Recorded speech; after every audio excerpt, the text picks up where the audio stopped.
Hello, welcome back, ladies and gentlemen, to another episode of Rain Day Gaming. My name is Rain Day, and today I have the pleasure of walking you through a Thor God guide. This is a very special guide because at this point in time, Thor is just set to receive the new Tier 5 epic skin that SMITE will be releasing as a result of completing the Odyssey. So I figured there are going to be a lot more players interested in Thor, or at least developing an interest or trying to regain an interest in Thor, this very iconic god and one of the most played gods in SMITE. You know, Thor, this last SBO, was the most played god in SMITE, and it's because he has such a solid kit. There's nothing extraordinary about it. It's just really good and really solid, and that is why Thor is consistently picked. In professional play, I've seen it time and time again. Coaches and, even now, what I'm looking at, professional players value having somebody that they know isn't going to ruin the game for them, rather than just being, having to get the most drastically amazing pick. If you pick a Thor, you're not going to make a bad pick. He's never a bad pick because he can do so much in a team fight. He has damage, he has CC, he's got mobility, and he could build tanky, so he could really fit in with the meta that is a bit tankier, that's a bit more front line. You could see there just a little bit of his abilities. Thor's number 1. If you haven't played Thor, I'll also walk you through his abilities, so we'll talk about them now, and you'll see this game that I played, and I'll talk to you about the strategy. I have to say, in my entire life of SMITE, I haven't played a ton of Thor, but preparing for this God guide and putting together this God guide has been interesting, and you can still see some small mistakes, and I'll point them out to you, some things I could have done better in this video, but overall, this is a pretty good example of what Thor can do, and now you see me here going up into my ult, ready to go ahead and attack. I go and almost land on someone, but I don't land on anyone. Now, that's a huge issue there, but I do get myself into the backline with Mjolnir's attunement, and I am not able to finish her off with my Berserker Barrage. I'm trying to get away the assault coming on from the Outwatch, but the Bacchus is driving struck here by the Hercules, and now he has nowhere to go. He's used his jump, and he's getting taken out right as well. I go ahead and hit the double tap with Mjolnir's attunement with my hammer there onto the Neath, and I back away to safety. Now, you can see there my ultimate. You saw everything that I did with that, and how it was so close to stunning all these people, but it was just off the mark. And one of the things as a new Thor player you'll find is that ultimate is actually one of the hardest aspects of his kit to land. There are two aspects that are kind of hard. There's his number 1 double tapping, and then there's his number 4. Because of the timing of it is not what you might expect. You see here is a little strategy you can do with Thor. If you want to be super aggressive, you can throw your hammer out and press it again, and what that'll do is teleport you to where your hammer is. And so it's one of his greatest ways to be mobile and to escape, but it's also one of his greatest ways to initiate on some unsuspecting targets and just be right up in their face for a Berserker Barrage. As you see there, I use it both for the initiation and then for the escape at the end, seeing that I was just a little bit outnumbered. And so just finishing up talking about that number 4, it has a bit of a delay. So what you want to do is really practice using that, and don't be afraid of it. You'll have to understand that there's a bit of a delay in when you are able to target. So once you get up into the air, it's not immediate when you're able to target. It feels like there's like a half a second that you have to wait before you're able to target when you really want to target. Like, I feel like it should be available sooner, but it's not. And so you have to get used to that timing, as well as the fact that once you target it, it takes a second for him to actually be ready. Now, that is, as you can see there, I'm aiming where I want to go, but by the time I get there, it's not where she is anymore. As you see, I'm Mjolnir's attunement over to teleport and take out the Neath with my Berserker Barrage, and that's one of the things Thor can do. He's just so good at catching up to those people who are slipping away with a little bit of health. He can Mjolnir's attunement as his number 1 with that hammer over to them and just take them out. I mean, that's one of the things I really like about Thor, is just his mobility and being able to close off kills and get away. That's one of the things that actually is really fun about him. As you see, I pick up Mail of Renewal here, which is a pretty key item on him at this stage in the game, giving him some extra health, some physical protection. And of course, that passive that when he's involved in kills, he gets actually 15% of his health back over the next, I believe, 5 seconds. So it's quite a bit of sustain for him and allows him to stay in the fight. Of course, Thor's passive allows him actually to gain physical power based on the gods that are near him. And I know a lot of people don't necessarily know that or don't think about that. It's a kind of an unremarkable passive. Again, we were talking about how we like passives that in this channel, and in my opinion, that really make a kit, really make Thor would maybe run his kit and make it, okay, I have to do this because this is how I synergize with my passive. Like Neith's Broken Weaves are a great example of that. But the thing is, with his kit, it does and it doesn't. It's basically just extra 15 power for every enemy within 30 meters of him. It's called Warrior's Madness.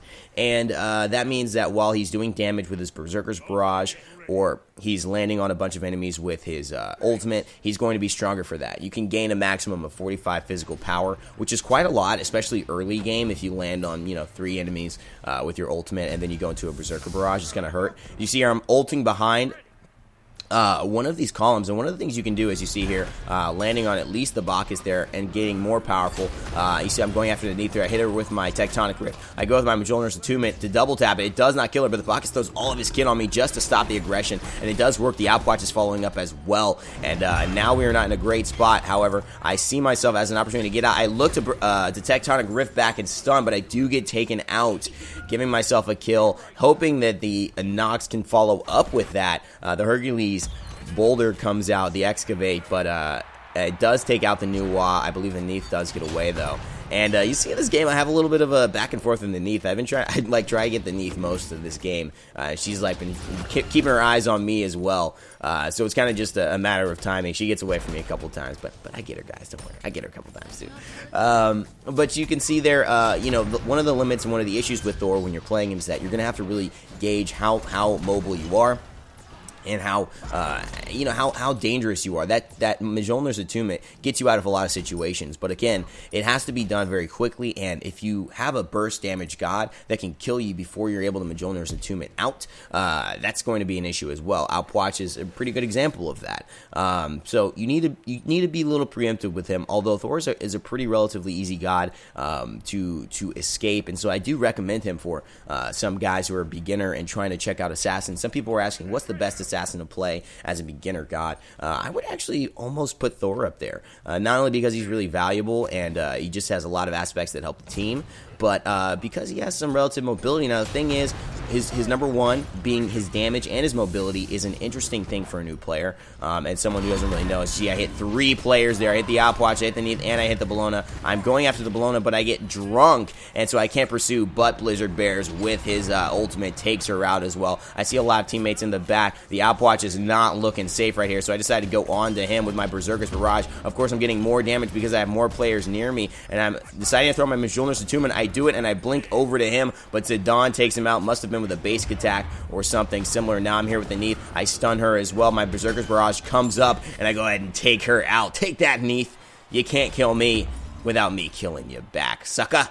Take that. And now you see a great silence from the Hades, and we're just all getting ourselves back into the groove. That little post-fight, kind of like, oh, okay, we just fought, now what are we going to do? Are we going to fight again, or are we going to go back to base? And I guess we decided to go back to base here. Doing pretty well in this game, only up by 3 ticks though, and up by about 200 gold, so it's a very even game at this point in time. And like I was saying, Thor just bringing so much to the table, but again, with his offense being his number one, you have to really decide when is it a good time to go offensive with it. I would like to say that there's really a key combo that you can do to really poke. Thor's a really good guy at poking other gods. With his number 2 Tectonic Rift, you get that stun off. The Fissure lasts for 4 seconds, but the stun, it actually lasts for anywhere up to I think 1.6 seconds, and so you have a little bit of time there to really set up your number 1. Now, your number 1, what it does is it basically causes damage on the way towards and the way back. What it will do to minions is it will cause normal damage on the way towards the minions and hitting them at the first time. And on the way back to you, like a boomerang, it'll actually only cause half damage to minions. So for a wave clear, it's not your best option. But for gods, enemy gods, it will actually cause... And as I have Nox here, I'm thinking about going into the fight, and she's got low health, and she's saying, retreat, retreat. I'm like, oh gosh, my bad. What if I had gone in right there? I would have been bad decision. So, but if you hit an enemy god, it actually does double damage. So that is one of the things that's really cool about Thor's kit that I really like, that kind of synergy, and just like, oh wow, okay, if you hit an enemy minion, it's half, but if you hit a god, it's double. So that's pretty cool. You see the damage from Berserker Barrage really going ham on the Renewal there, and our Jotunn, our Nox, is unstoppable here. The Bellona trying to go after me, but I have too much physical protection for that to really matter. I go ahead and wall her off here and body block her, and now she's in a horrible spot. The Jotunn ultimate comes in, not the excavate, but the damage from the from the Hercules actually lifts her away, and I miss again my ultimate. And you just see here, these are some of Thor, these are hashtag Thor problems, okay? Thor problems, missing that ultimate, because you don't aim where they're going to be, you aim where they are. And again, that's just something because I need to get better with Thor, and I think there's always room for improvement. One of the notes I would give myself is to really focus on where is the god going, to really anticipate people more. And once you play Thor enough, once you get more comfortable with, okay, where are they going to land, where are they really going, where are they going to try and juke me out, as you see our Nox going Divine there. Great plays, great game. And you see the double tap there from the Outwatch, taking off quite a bit of damage. Again, it's great poke, but once you get used to it, you'll really be able to, I think, kind of land that more often with more consistency, and that's really the goal here. If you want to get ready for that tier 5 skin, you want to look good while you have it and you play that Thor, then you definitely want to make sure that you practice these little things. Landing that ultimate, anticipating where the god is going to be, and obviously going ahead and learning how to double tap and do stuff like that. It's really simple. You just hit up your Tectonic Rift onto an enemy god. You kind of anticipate where they're going. You throw that down, and then immediately you throw down your number 1. I'm not doing it right now, but you just see there, you could do it freeform if you want. You could try and throw your number 1 without your Tectonic Rift. It doesn't work very well. The other way that you can do it is you're up front fighting someone. You're hitting them in the face, and you'll see this happen in a part of the game. You can actually throw out your number 1 and then start Berserker Barraging. So one of the things is, if you're fighting someone close to close, you're hitting them. You could throw out your number 1 and hit them in the face, right? And you're hitting them again, basic attacking, while your hammer is coming back. And on the way back, it will strike them for double damage, because if you are, positioning yourself in front of them, in between, and they're in between you and your hammer, it's going to come back. As you see, I do land onto the Bellona this time. I didn't make the same mistake twice. And look, you see exactly what I was talking about there. I threw out my hammer, I hit the Bacchus a couple times, and then my hammer came back to me and hit the Bacchus for that double damage, because I was positioned so that it would hit him for the second time, doing that big portion of damage there. So I go ahead and aggress onto the Neath. That's one way you can aggress, basically setting yourself up to just be in their face and then stun them immediately. If Neath didn't have that stun in her kit, or if it was a guy that just didn't have a stun, I would have stunned them immediately. See, the Neath ult comes out here. Come on, get off my butt. Come on now. Just ulting me in the middle of it. What did you expect was going to happen there? And so I go ahead and try and just get on the knee. She's blocked off by the wall, forced to backflip away. She must be building some physical defense or something, because she doesn't take too much damage from me. And that's something I don't want to see. I want to see her go down, baby. But it's really funny. If you really want to do that, see, there's the double tap right there, guys. You just set up the wall, you throw the number 1, and one of the things is, you don't want to go too far ahead. You kind of want to position yourself so that you're right at almost, that's a good length, because if you go too close, you'll only hit them once. You want to basically allow your hammer to pass them only briefly, and then come right back very quickly. It should be a very quick motion, so the positioning between you and the enemy has to be a certain distance. Otherwise, you only hit them once. As you see, I go down here onto the Neath and just crush her. That's right, Neath. Don't mess with me. Stop it. Stop trying to ult me in the middle of Ult Mizzou. Okay, that was me trying to say Kalamazoo. That really had no reference. There's no reference. There's no point for that. The new goes up into her ultimate, and I go ahead and throw my Mjolnir's attunement out there. I said, "What's up, Nuwa? What's up, girl?" And I go ahead and get 3 kills there, basically in a very short time period there. I actually might have been only 2 kills, but we go ahead and take that. And I decide, this is not a fight I want to take. Mjolnir's attunement away from the Bellona. And I Tectonic Rift for my homie there, which is really just 2 of my homies, my Nox and my Hercules. And now she tries to go ahead and flip towards the Nox, but I basically stun her out of her ability, double tap both of them. You see the poke that comes, but she still is able to kill the Hercules there, which is obviously not so fun for me. But my ult comes up, and I decide to go ahead and try and kill her. The double tap misses and does not kill her. You can see she's probably taking some physical defense, and I go ahead and aim right where she should be, but I don't realize that she's got her backflip on cooldown. I go ahead and stun her, but it's not enough to finish my damage because the Bacchus jumps on me, and I cannot throw out my hammer while she's stunned. And so, therefore, I do not get my hammer out so that I can hit her. You see me just looking at what Shield of Regrowth is. That's actually a really cool item for Chalk.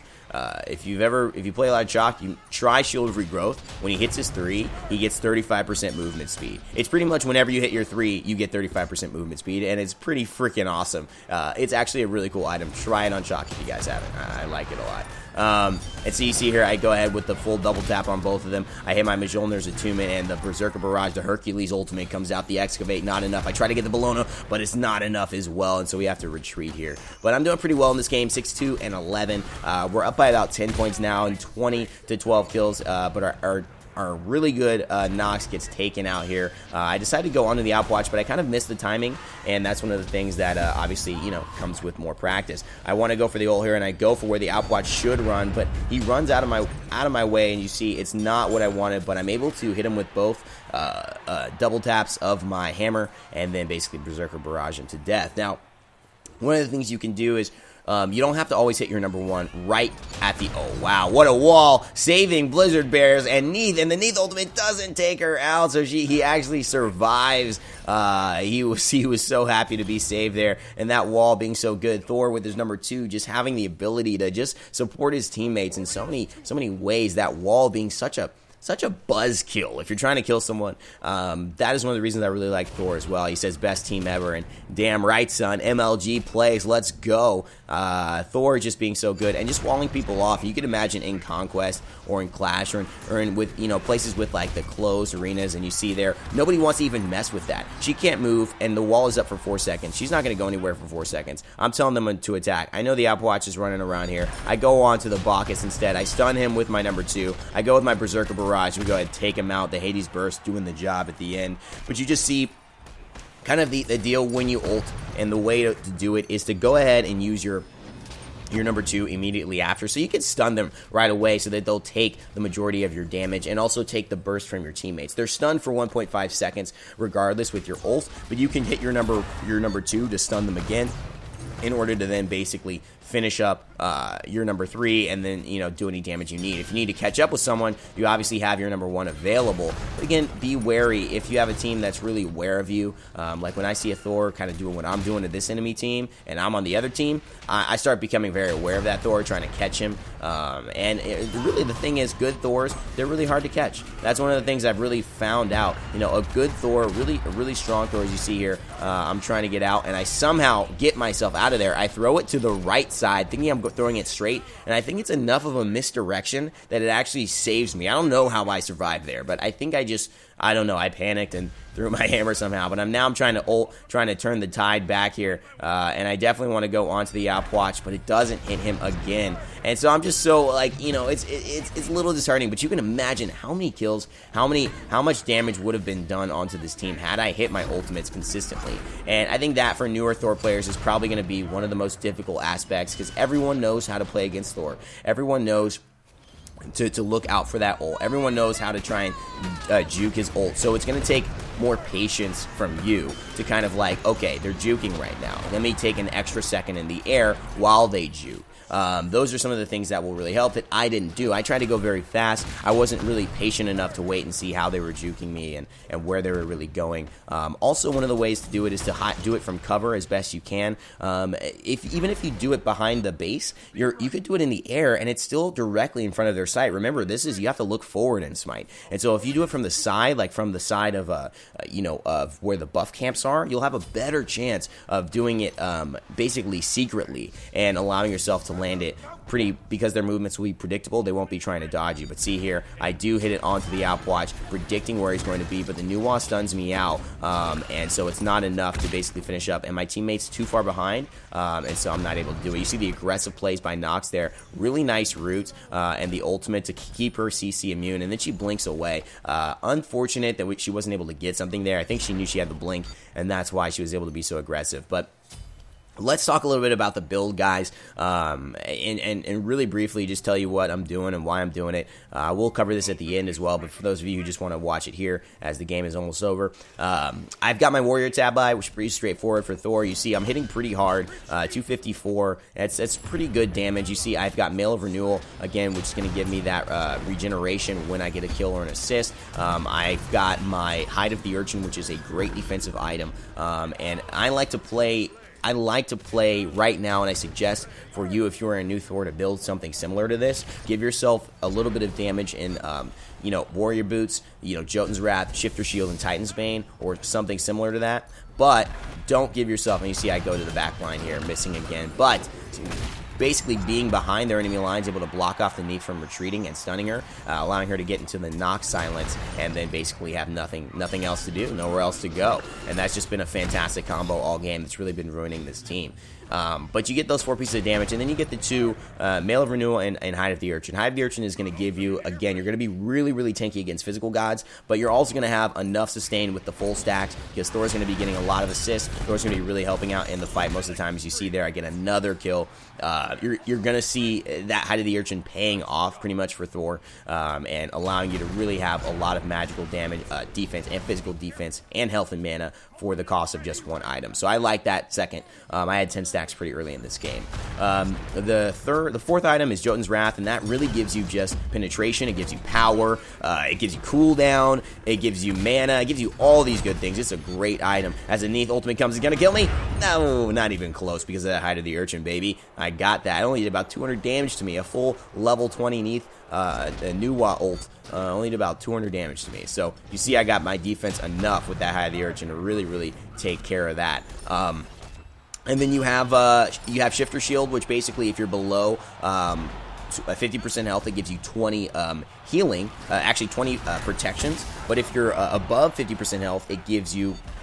Oh, you see I hit 2 of them there, which is a really good ultimate. If you're above, and I just decided to blink out right away because I was not in the right position, my team was not there, and I want to help defend this. But if you're under 50% health, it gives you 20 protections, and above it, it gives you 20 power. So it's a really cool thing that allows you to, it basically works for you, depending on what situation you're in. And I like that item kind of on Thor, because it is definitely a bruiser item, which Thor is an assassin, but he's really kind of like a bruiser warrior assassin in a way, because he needs to get in there in the fight, do his thing. You see I go ahead onto the app watch. The Titan's Bane, the last item, is pretty much just flat physical penetration, making all of your attacks hit harder. You see I got taken out there. It's 27 to 23. This game is pretty close now. Oh my god, I wouldn't want to have a god guy that we lose. Holy moly, this is a close game. We got to figure out some big MLT plays to come up with this. I decided to get some Aegis and some Purification beads. It's 25 to 15. We just get our Nox taken out. She was a huge portion of our damage. What's going to happen? I get the stun onto the Alp Watch. I go ahead with the Berserker Barrage. I hit him with my number 1, and I able to blink back. I go ahead straight up into my ult. I say there are a couple people who need to go down,